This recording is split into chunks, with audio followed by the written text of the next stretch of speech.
Hello everybody, this is Richard, this is Games Freezer. This is Rich's rapid review for a game called NBA 2K21. So, NBA 2K21 is a basketball sim that was developed by Visual Concepts and published by 2K Sports. It's actually the 22nd installment in the NBA 2K franchise and was released on September the 4th, 2020 for PC, Nintendo Switch, PlayStation 4, Xbox One, Stadia, and will also be released for the next generation of consoles on PlayStation 5 and Xbox Series X. For the purpose of this review, I played the PC version. So what did I like about this game? Well, a fast and fluid play is a joy to behold, as when you master the controls you're in for a basketballing treat. The shooting mechanic is tough but rewarding, and it really makes you work for baskets, which only adds to the joy of scoring a basket when you nail that perfect layout. I was totally drawn in by the My Career mode, as it is a good story led mode that has you totally invested in your own customised character and his life inside and outside of basketball. Within the game there's lots of customisation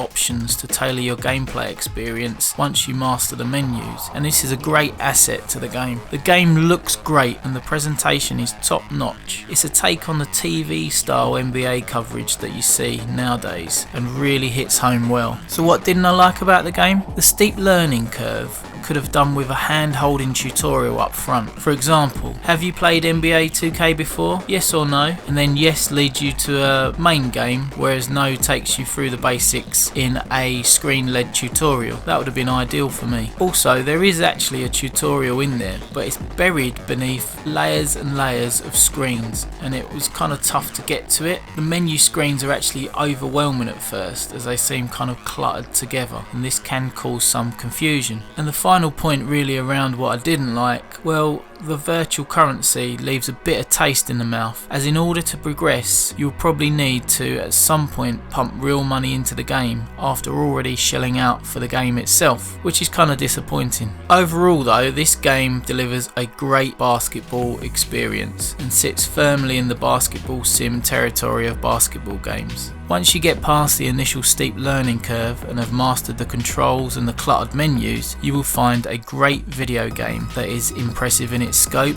and its details. I can truly recommend this game for the basketball heads out there, as I think it's a game that covers all the bases for a basketball fan. I'm therefore awarding it a melting rating, as it's perfect for basketball fans, but not so welcoming for basketball gamers whose point of reference might be NBA Jam and other arcade style basketball games. Right, I'm off to slam dunk the funk as soon as I can figure out which button to press. Goodbye my friends.